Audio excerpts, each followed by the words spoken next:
Time for some deep dish up in here. Let's do it. So ladies, there's been a lot of speculation that presidential candidate and Senator Cory Booker, he's been dating actress Rosario Dawson, which makes sense, right? So beyond her acting career, she's been known to be a political activist.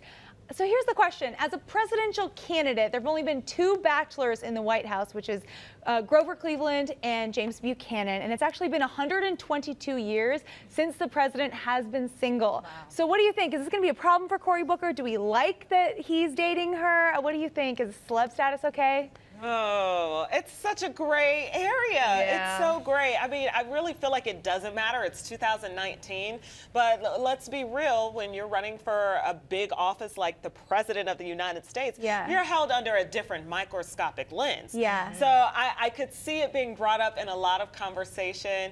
And I think it's one thing when you're also courting somebody. If you're like single, ready to mingle, that's a different thing versus courting somebody. And I wonder what kind of conversation they're going to have together, because she's going to be pulled into all that spotlight. I know. She's already a celebrity. Yeah, but, I think dating implies that you're going to be putting a lot of energy into seeing different people or one person. And so I don't think any of us want our president to be focusing elsewhere. Right. I mean, granted, there have been presidents in history who are married and then they're still focusing elsewhere. Right. So it's not like being married is the perfect ticket to being the best president ever.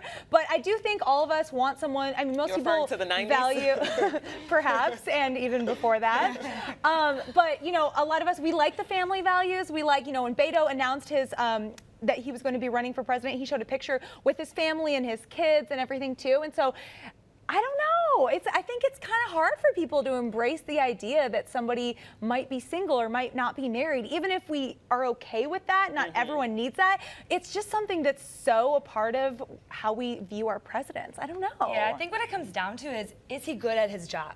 Is he going to handle the issues at hand? And young people especially, I don't think we care so much about, is he married? He has to have marriage behind him, you know, because we view marriage just in general a little bit antiquated. Yeah. So I think that people are just really going to have to look at, can he be good at his job? Will he be able to handle the issues at hand?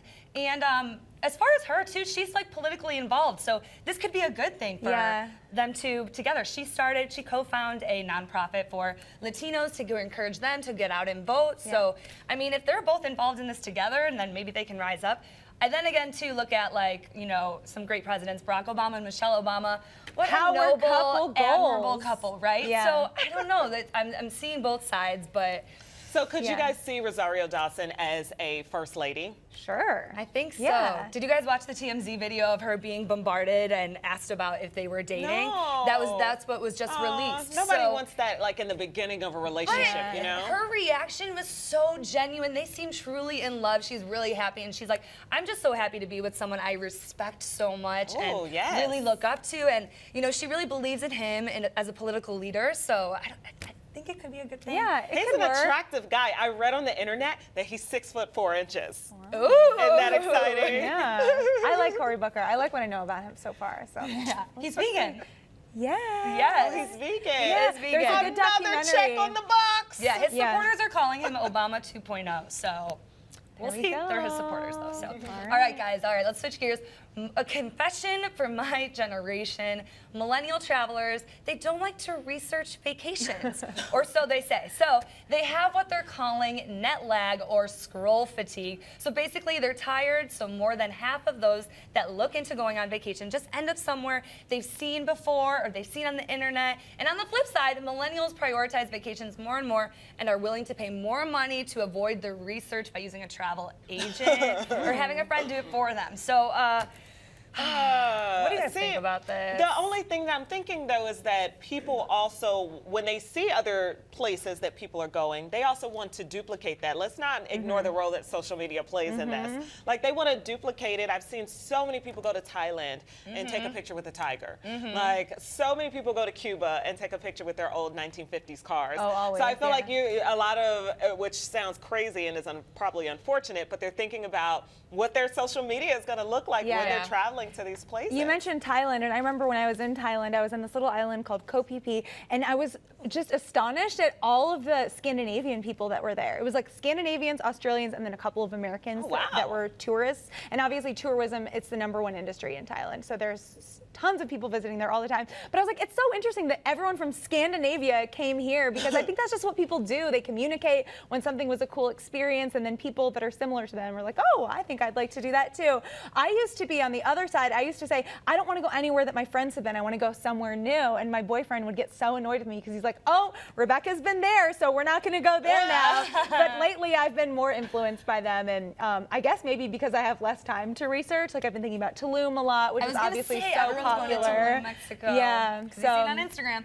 It's a big mix. Major issue with these statements, okay? I research so much when I'm going to travel on a vacation, especially because as millennials, you know, if we're traveling so much and we're spending so much money on vacation, don't you want to make the most of it? Don't you want to research these places and know yourself what restaurants you're going to, read reviews, have a good insight of the traveling you're doing before you spit out all this money that you probably don't have? Yeah. I've also over-researched a trip though. Yeah. What is that? When like, I went to Peru, like we just had it all planned out. We knew we were going to go here, we were going to go here, we were going to go here, and it took a little bit of the element of adventure and surprise out of it, where sometimes it is nice. I think there just needs to be a balance between it. Sometimes it's nice to just go, kind of have an idea of what you want to do, but then have some flexibility in it also. Yeah, that's true. I like the spontaneity. I've gone on trips though that I've seen on Instagram before. I went to Banff National Park and I went to Big Sur, both beautiful nature areas, and I had seen those, on social media, and I was screenshotting, and then it inspired me to go, and I loved going there, so I don't think there's anything wrong with it. And I'll admit, I think when you're going somewhere, if you search that place in your Explorer on Instagram and you see just where everyone has photos, it's kind of a look inside of where do you need to go? What is everyone seeing that you're going to miss out on if you don't see it? So, I don't know. And the scroll fatigue thing, please. Love looking at the geotag. We scroll all day, just scroll for your vacation. Yeah, no doubt. My goodness.